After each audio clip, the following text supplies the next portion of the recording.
আমরা 3 ধাপে পুলিশের মাইর খাই প্রেস ক্লাবের সামনে, যেটা খুবই হচ্ছে যে একটা মানে অমানবিক ঘটনা। পুলিশ দ্বারা আমাদেরকে এখানে বাধাগ্রস্ত ধস্তাধস্তি, এটা একটা, আমরা সবাই ছিলাম মহিলা। এতগুলো নারী কর্মকর্তা কর্মচারী রাস্তায় ঈদ উদযাপন করেছে, রাস্তায় রাত্রি যাপন করেছে। বাংলাদেশের ইতিহাসে মনে হয় এটাই প্রথম ঘটনা। মহিলা ও শিশু বিষয়ক মন্ত্রণালয় তথ্য প্রকল্প, তো আমাদের হচ্ছে যে আমরা 3 ধাপে পরীক্ষা দিয়ে এসেছি, লিখিত পরীক্ষা, প্র্যাকটিক্যাল এবং ভাইভা পরীক্ষা দিয়ে এসেছি। তো আমাদের যে ডিপিপির আন্ডারে হচ্ছে একটা প্রকল্পের একটা ডিপিপি থাকে, তো এই ডিপিপির ইয়াতে লেখা ছিল যে আমাদের প্রকল্পের মেয়াদ শেষে আমাদের রাজস্বকরণ করা হবে। তো সেই সুবাদে আমরা কিন্তু অন্য কোথাও হচ্ছে যে আর মুভ করিনি। এখন হচ্ছে যে আমাদের বিগত সরকারের আমলেই আমাদের হচ্ছে যে মেয়াদ শেষ হয়ে গিয়েছিল 2022 সালে, তখন থেকে আমরা চেষ্টা করেছিলাম, আমাদেরকে মানেনি। আমরা পরে একটা মামলাও আছে আমাদের কোর্টে, প্রায় 1.5 বছর হচ্ছে। তো এখন হচ্ছে যে আমরা তখনও কিন্তু একটা বৈষম্য শিকার হয়েছি। এখন বর্তমান হচ্ছে যে এই সরকারে, বর্তমান অন্তর্বর্তী সরকার কিন্তু বৈষম্য বিরোধের কাজ করতেছে এবং বৈষম্য বিরোধীরা কিন্তু ওনাকে বসিয়েছেন।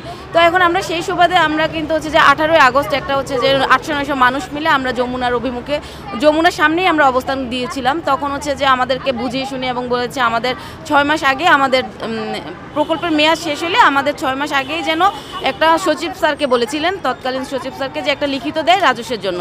তো ওই সচিব স্যার কী করলেন, লিখিত দেন নাই 6 মাস আগে। এখন কি হচ্ছে, আমাদের জানুয়ারিতে 6 মাস আগে, যেহেতু জুনে আমাদের মেয়াদ শেষ, তো ওনারা হচ্ছে যে আমাদের অফিস ছাড়ার হচ্ছে যে নোটিশ দিয়েছে। তো সেই সুবাদে আমরা বিভিন্নভাবে বিভিন্ন জায়গায় প্রধান উপদেষ্টার কার্যালয়ে স্মারক দিয়ে যখন দেখছি যে আমাদের কেউ সাড়া দিচ্ছেন না, তখন আমরা এখানে একটা অবস্থান কর্মসূচির জন্য একটা এসেছি। 1 জুন আমরা যমুনার অভিমুখে অনশনরত অবস্থায় ওখানে যাই, তখন আমরা 3 ধাপে পুলিশের মাইর খাই প্রেস ক্লাবের সামনে, যেটা খুবই হচ্ছে যে একটা মানে অমানবিক ঘটনা। পুলিশ দ্বারা আমাদেরকে এখানে বাধাগ্রস্ত ধস্তাধস্তি, এটা একটা, আমরা সবাই ছিলাম মহিলা।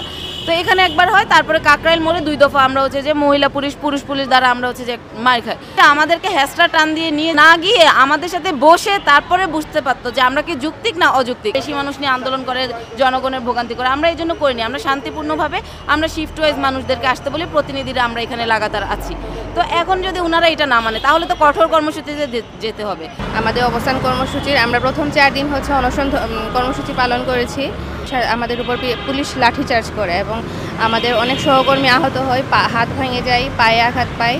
তো চিকিৎসার কারণে যখন তাদের ওষুধ খেতে হয়, তখন আমরা অনশন ধর্মঘটটা ভেঙেছি। এখন আমরা 2 দফা দাবি নিয়ে এখানে অবস্থান কর্মসূচি পালন করেছি। আমাদের প্রথম দফা দাবি হচ্ছে তথ্যপা প্রকল্পের জনবল সহ রাজস্ব চাই, এবং দ্বিতীয় দফা দাবি হচ্ছে বিভিন্ন সময়ে আমাদের বেতন থেকে, বিভিন্ন ভাতা থেকে যে টাকা কর্তন করা হয়েছে সেটা আমরা ফেরত চাই। যেহেতু লাগাতার অবস্থান কর্মসূচিতে এসেছি, তাই আমরা রাস্তাও ছাড়তে পারিনি। আমাদের ঈদ রাস্তায় করতে হয়েছে পরিবার পরিজনদেরকে বাদ দিয়ে।